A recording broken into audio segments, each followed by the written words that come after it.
Hello, children. Welcome back to Night Mind, where it is safe, and it is warm, and it is clean, even as it is dark and dangerous and cold like the autumn night. It is this darkness that brings you the light, for it is light which we find in darkness, like the stars above in the vacuum of space. Tonight, we gather to witness the latest of miracles by the brightest constellation in our night sky, Wham City Comedy, a system of stars known as Ratcliffe, Resnick, O'Brien, and Arison. Truly, you have been blessed, as have I, by the latest offering of this group. From immense efforts on this house's people in it, a mystery box of epic proportions, we've been brought to experience a more intimate, welcoming journey. The Mirror, a 6-part series on IFC about many things. Things you know, things you don't know, things you don't know you know, things you know that you don't know you thought you knew, and things you know you thought. All curated by our guide and teacher, Curtis, a man who talks very much in the way that I've been doing for this opening, and who will do so often enough that I really don't have to keep acting like this, as much fun as it may be. Go ahead, take a look for yourself. Hello, children. Hello, children. Hello, children. Are you hungry? I drew this picture. Is today a good day or a bad day? Take a good long look at your surroundings. What do you see? Those who don't know the truth. Hi, it's Curtis. I have some great news. The answers are never truly answers in the way that stealing is never truly stealing. Sand is made of dust. Did you throw up? Bring your vomit to the library. Good night, children.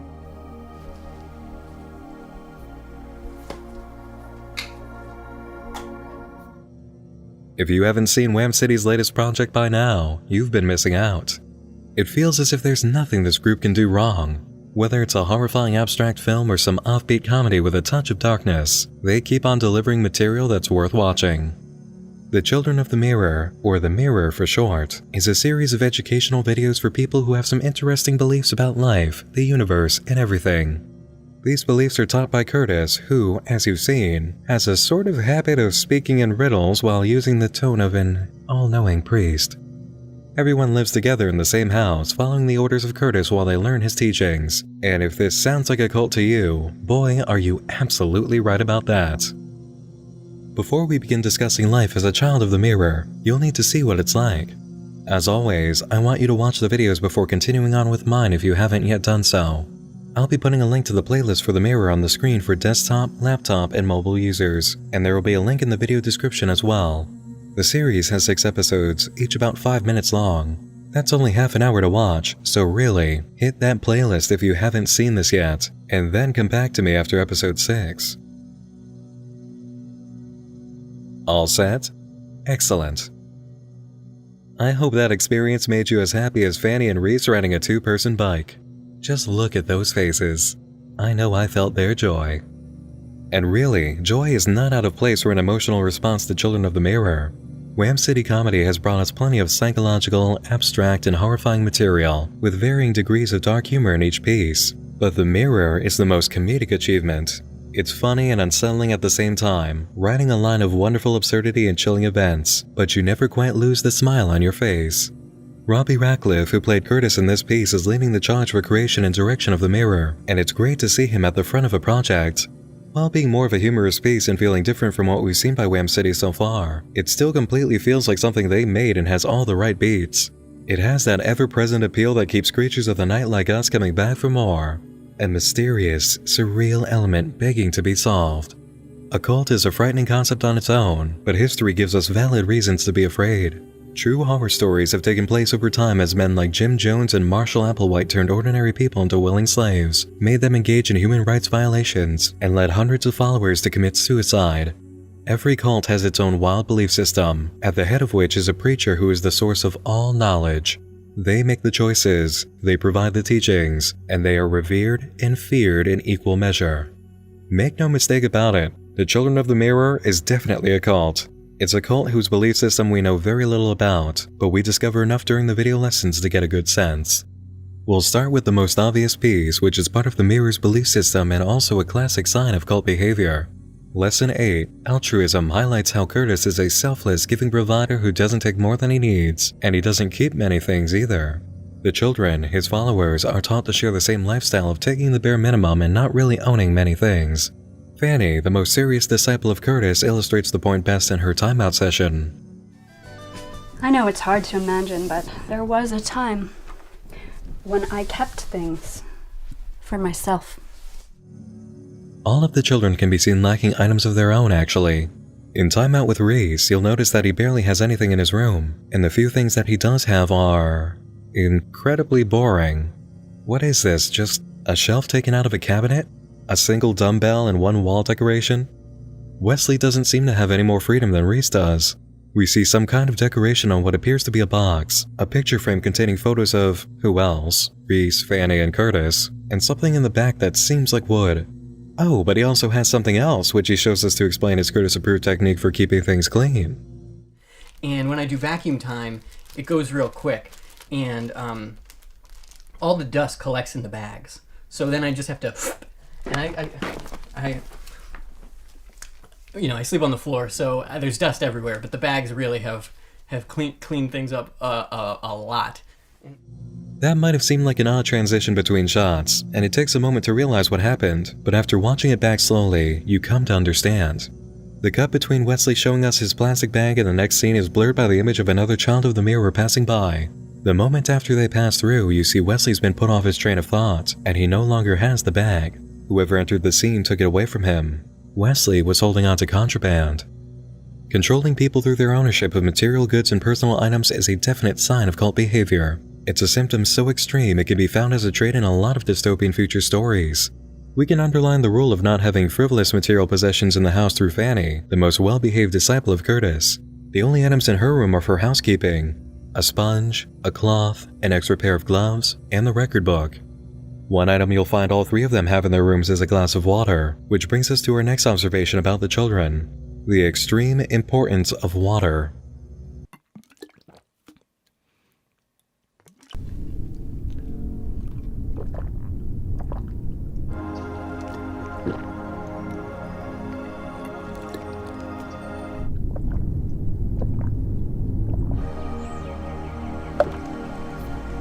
Are you gonna drink that?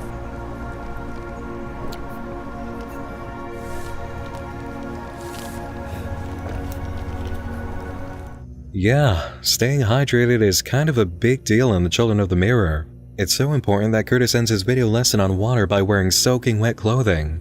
You can see how damp his pants and shirt are, how wet his hair is, and spot the worst of it on his arms. You might also have noticed another form of water in the series: sweat. Curtis is sweaty, Fanny is sweaty, and at certain points, Reese and Wesley look just a bit wet. Water is very important. H2O is very, very important. But why so important? Why all the water? We learn about this in the last video lesson, Interstellar Telepathic Communication. Listen closely to what Curtis says, even as the audio is overlapping. They look at us and they see vessels waiting to be filled. And we have to fill up our vessels, hydrogen H2O. They look at us and they see vessels waiting to be filled, and we have to fill up our vessels with hydrogen 2O. Curtis believes that whatever's out there wants to use human beings as vessels, and in order to pull off what the Children of the Mirror need to do, they have to be filled with water. Constant water, all the time. That phrase, vessel, is brought up in the episode about water actually, in which the sermon by Curtis is handed over to Fanny for once, another sign of how quickly she's become the head disciple. I know that I know. I am better than other people. It is my responsibility to teach other people what I know. Other people rely on me. There are many signs of Curtis's truth. I want to scream at my friends. It is okay to want to scream at my friends. I have to do whatever it takes to reach them. I am a vessel.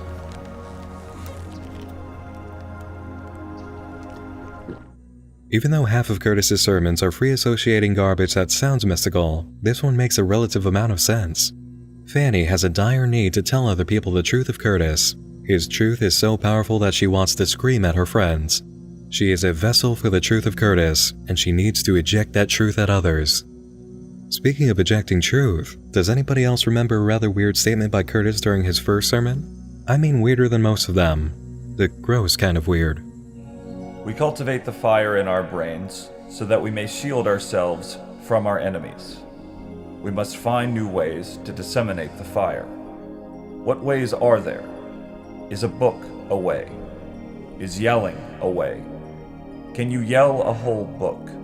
Can you yell that book into an object until the object contains the entire book, and the book has been expelled from your body? Curtis is saying that the children of the mirror cultivate a fire in their brains to protect themselves from enemies. They need to find new ways to spread that fire to other people, to protect them. They might be able to yell about what they know, or write about it in a book, or they could yell a whole book, or yell a book into an object, like a DVD or videotape for instance, which can hold the entire book's knowledge. Ultimately, they need to expel the book from their body. That's what Curtis is getting at here. They need to find a way to take what they've internalized and give it to others. That's what leads into this metaphor. Did you throw up? Bring your vomit to the library. Do not take no for an answer. Fanny is basically saying the same thing in the episode about water. The fire in her head is the truth of Curtis. She is a vessel for that fire and wants to vomit all over her friends, kind of like you might end up doing if you drank this much water. But the water is part of the truth of Curtis, a means of protection, preparation, or both for an event that Curtis refers to as the return. Is there anything we can learn about the return? Apparently, what we resist every day in terms of survival is only a fraction of what will come during the return, so you can pretty much guarantee it's going to be a very stressful time. We find a bit about why it will be so stressful and also how to be ready for it in Lesson 15, Cleanliness, which you might have already caught as a majorly important aspect of living to the children of the mirror. Corners, lines, lanes. What if the return happened right now? Are you able to get out this way? Are you able to get out that way? Where are your corners? Corners are doorways, Tindalos doorways. And what's on the other side are things. Things that aren't going to give you a running start. What on earth is a Tindalos doorway, and why do we need to know about it? Is this something made up or something we can learn about outside of the series? The answer is both. Tindalos refers to The Hounds of Tindalos, a science fiction and cosmic horror story written by Frank Belknap Long in the year 1929. Frank Long was actually a personal friend of H.P. Lovecraft, the most famous of this crowd of writers from that time period. Lovecraft enjoyed his friend Long's work enough that he actually included The Hounds of Tindalos in one of his own stories, creating a shared fictional universe. In the story, Frank Belknap Long recounts a fictional meeting with a friend named Halpin Chalmers, another author and journalist who studied the occult. Chalmers believed that he could gain the ability to see the fourth dimension of time by taking an old Chinese drug that was lost to the ages. He tells Frank to sit down and record everything he says during his trip and wake him if things go wrong. The trip takes Mr. Chalmers through the history of humanity, putting him in the bodies of several people across all time periods. He experiences many different lives in areas of the world, and sees history that hadn't been written down, going so far in his travels that he passes through the dimension into somewhere else. In this place, he encounters indescribable creatures he can only refer to as the Hounds of Tindalos through some kind of knowledge he can't place, and panics. Frank manages to wake Chalmers, who reports that he doesn't know exactly what the hounds were, as there aren't any words in the human language to really describe them, but his impressions can be shared. The Hounds of Tindalos are the result of a great cataclysm at the beginning of time, a kind of deed or action that resulted in all the evil in the world. Evil in the sense that they are the complete polar opposite of cleanliness and purity. The realm of Earth is composed of geometric curves, while their world is made of obscene angles and corners. They hate humanity, and after catching a scent of it through Chalmers, a cosmic anger was woken. Here's a quote from Chalmers about what he felt. "When they discover that the scent leads through curves, they will return. They will return ravenous and snarling and unsatisfied to the foulness that was in the beginning, before time, beyond space." And the remedy for taking care of the issue now that he's woken up the monsters? Easy. They can only reach us through angles. We must eliminate all angles from this room. I shall plaster up all of the corners, all of the crevices. Corners are doorways, Tindalos doorways. And what's on the other side are things. Things that aren't going to give you a running start.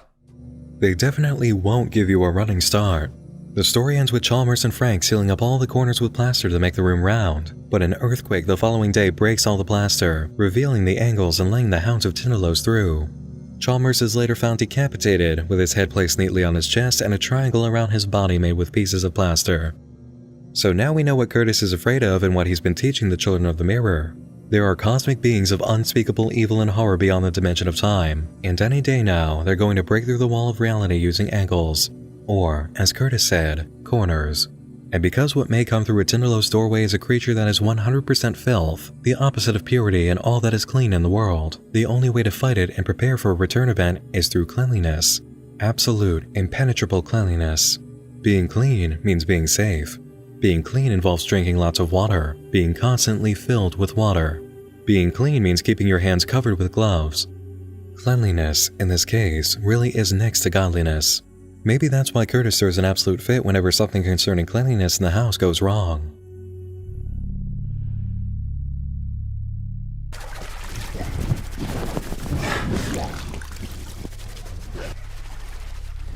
I need to be certain that you are hearing me correctly. There are things that need doing that cannot be done if the correct steps are not taken. One of our family that lives here with me has not been taking these lessons seriously, and that has resulted in a situation. How do you clean your hands? How do you clean your hands? How do you ensure that they are free and clear of contamination? I mean, would you touch your bone sculptures with unclean hands? Are you even listening to me? Which one of you is unclean? Which one of you touched your sacred talismans with unclean hands? Hands! Contaminated with the shit of beings you cannot even imagine enough to fear. Dust is death. Is death. Dust is death because it's dirty, and Tindalos doorways can be activated by dirt. We've seen a doorway was opened in the house because someone failed to follow orders. A quick shot of a door thrown open with lots of ash and what looks like plaster, cluing us into the situation that Curtis is talking about. Now, does this picture show us a corner where someone really messed up and let a vacuum empty out? Or is this what it looks like when a cosmic horror appears? We don't know for sure, but we can see at the end of the video that Curtis has torn off a friendship bracelet he made, and the only disciples in the house right now are Reese, Fanny, and Wesley. Usually you can find a fourth child of the Mirror, but somebody has disappeared. Cast out for misbehaving or killed by a Hound of Tindalos.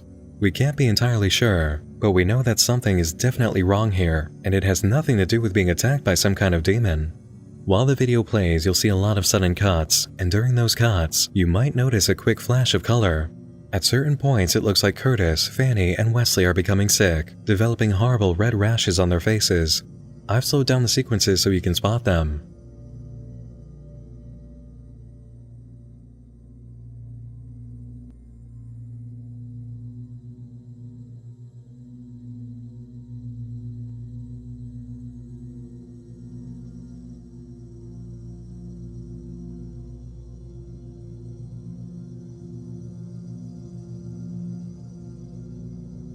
It's unclear what's happening to them, but it may be related to somebody touching their bone sculpture with unclean hands.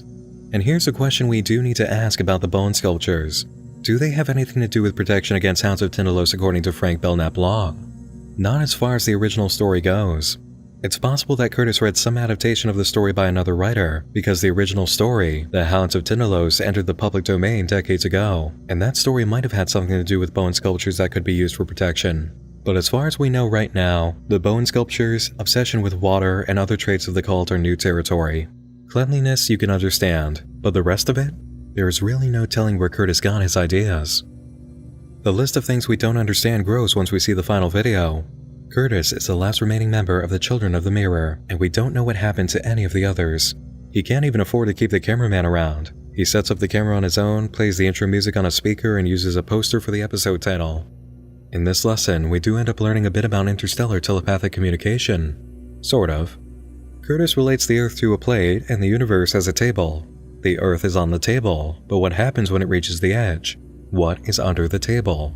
We don't know because Curtis doesn't tell us. Instead, he warns us about creatures out there in a sort of elemental state who can send us their thoughts. This is the interstellar telepathic communication we're being told about, and Curtis wants us to know what it is because elemental creatures can send us fear. They see human beings as vessels, and human vessels must be filled with water. And we have to fill up our vessels. Hydrogen, oxygen. They will be the thoughts that race. They will be the circumstances that block. They will be a traffic jam on a road you know is supposed to be clear. A figure standing underneath a street lamp. Again, it seems like water's protection against evil, but Curtis isn't clear on what the traffic jam or figure under a street lamp he describes after this is going to be. Is the water meant to be the traffic jam or the fearful thoughts of the elemental creatures? Curtis is just really not a good teacher, always talking in roundabout ways and spouting philosophical garbage that doesn't add up to much.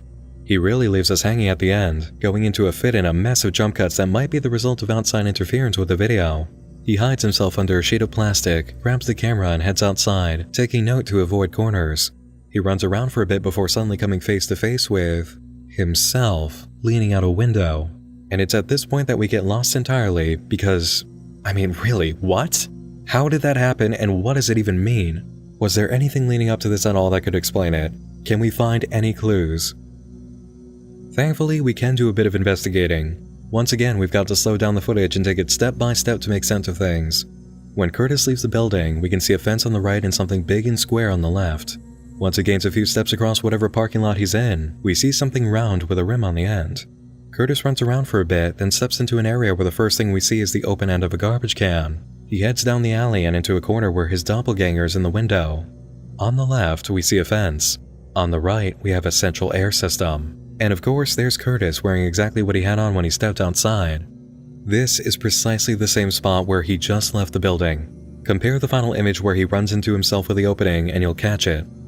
In order to piece it together, you have to remember we're coming from the opposite direction now. So what we're seeing is a mirror image, a reflected version of where we just came. Curtis has gone in a circle and come back to face himself.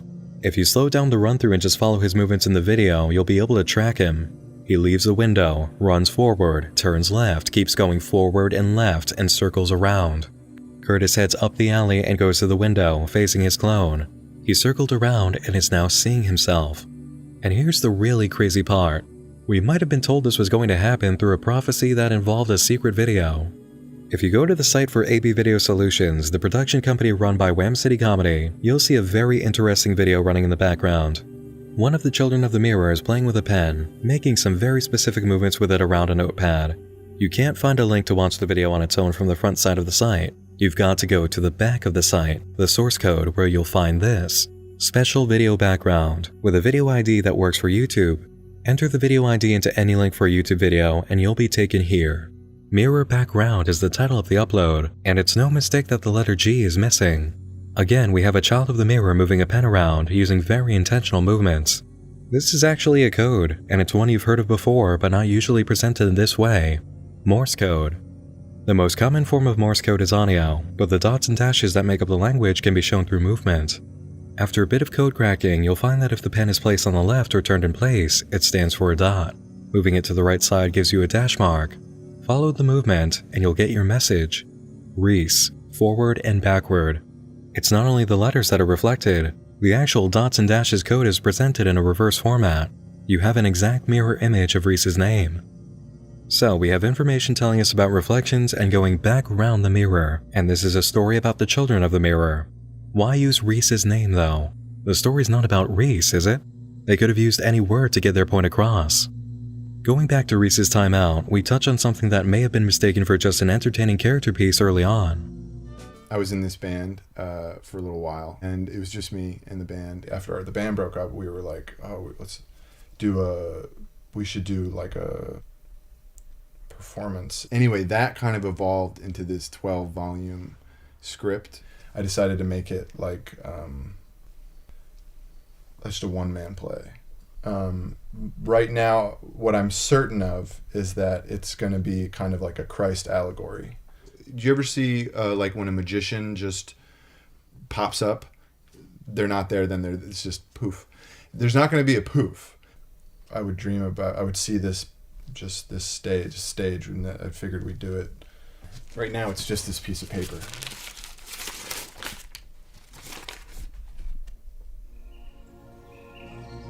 a Christ allegory, a magic act, and a sketch for his idea. What can we take away from this? Well, the Christ allegory is pretty obvious by now. It's Curtis, the all-knowing, revered leader who has an answer to everything. He attracts people for his teachings and his truth, and they give up their entire lives to follow him. He comes off as someone who's been in contact with a higher power or knows the divine workings of the world, and he doesn't even seem to refer to himself as human. Check out this moment from the lesson about altruism. I have more than enough to eat. More than enough to sustain me. If I were the old me. By which, of course, I mean the old new me, since the old me inhabited a form that can't be described in a language humans can hear. Whatever Curtis believes himself to be, he lets his followers know that he is something more than human in a human body, similar to Christ. He also preaches about the importance of purity and cleanliness, only wears white, and wants to share his truth about the dangers of a world we cannot see, as well as a prophesied event, the return. Reese even made Curtis a halo using his bone sculpture. All the things he could have made, and he creates a ring that goes directly above Curtis's head? That's a pretty fitting sign to me of a Christ allegory. Curtis is our Christ figure, and that metaphor works in this kind of situation very well. Most of the incredibly dangerous cults throughout time have been led by false prophets with Christ-like appeal.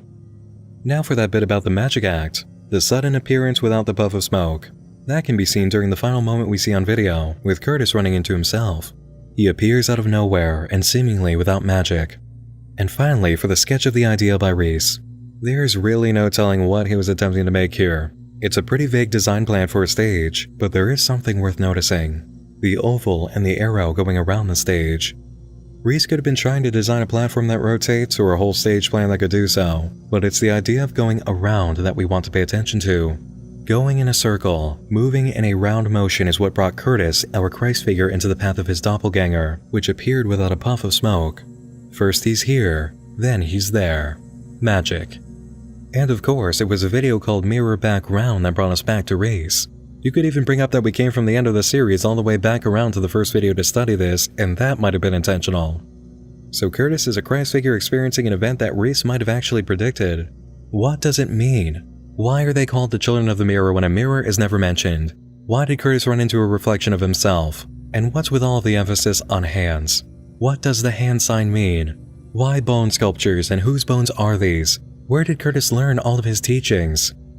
Without seeing more video lessons from Curtis, we're left to interpret this on our own using the information we've gathered so far. This is the point at which we really need to examine what we've been given and see what the picture is telling us. But before we do so, let's get one obvious lesson out of the way. Curtis is a character that reminds us how there are people in this world who will come across to others as all-knowing. They're smarter than everybody else, they're enlightened, they have all the answers. They know everything without a lick of experience. They see things that others don't, and they're so smart and mystical and magical, and others constantly agree with what they say. And this is not the kind of person that you can respect. We saw it ourselves. Curtis likes to take his truth and make it the truth of his followers. He's a brainwashing cult leader who does all of his followers thinking for them. And if there's any lesson we can see in the series, it's that there shouldn't be people like this. It's complicated to be a truth keeper. On one hand, you want to tell people what's real and what's a lie. And on the other, you're going to encounter a lot of resistance. Let it be known that I do not ever want to be a Curtis. When it comes to Wham City Comedy, AP Video Solutions, Internet Mysteries, anything at all that I talk about, I deeply enjoy investigating to see what I get out of it and sharing my findings. But in the end, that's what they are, my findings. My truth does not have to be your truth with topics I cover. And to be honest, my truth is not the truth, because it's interpretation and my views often grow or gain new perspectives after I finish a video. That which is true is composed of legitimate fact and confirmation by creators. It's art and mysteries that we examine here, and in cases of art and mystery, it's really not often that we have indisputable facts on the investigation board, and even more rare when a creator confirms something I've said. Never consider me the authority when it comes to solving these mysteries that all of us love and try to crack. In the end, only Robbie Ratcliffe knows without a shadow of a doubt what it all means, and that's the case with every artist. Please, don't ever consider me a Curtis, and don't let yourself ever be a Fanny. That being said, here's what I'm receiving from Wham City's interstellar telepathic communication this time. Curtis is a figure that presents a wider array of feelings than disgust and doubt. Yes, he is an obsessive cult leader with a mean streak and shows us the worst aspects of somebody leading a belief system. But meanwhile, he might be the complete lunatic who is actually right the whole time, making him, against all odds, a Christ figure, and it puts us in a very weird place. We know from his lesson about Tindalos doorways that he's pulling some of his teachings from a science fiction story, and that's actually kind of hilarious considering there's a very well-known cult with a belief system based on fictional stories by a writer who enjoyed writing a lot of outrageous fiction. But in this story, we have potential evidence that the fiction might be much more real than we think. Curtis is very upset about the situation he shows us here. We don't know if a Hound of Tindalos actually broke through or if there was a very normal accident, but we know what shows up on the faces of Curtis, Fanny, and Wesley during this video, and it's anything but normal. We also have something really out of this world happening in the video that follows. Curtis running into his own reflection. It's also an event that might be the fulfillment of a prophecy by Reese, adding to how odd this entire situation is. We can't make a real call on the issue of the Tindalos doorway being opened in the house, but we can definitely give Curtis a bit of credit for thinking the world is crazier than we know.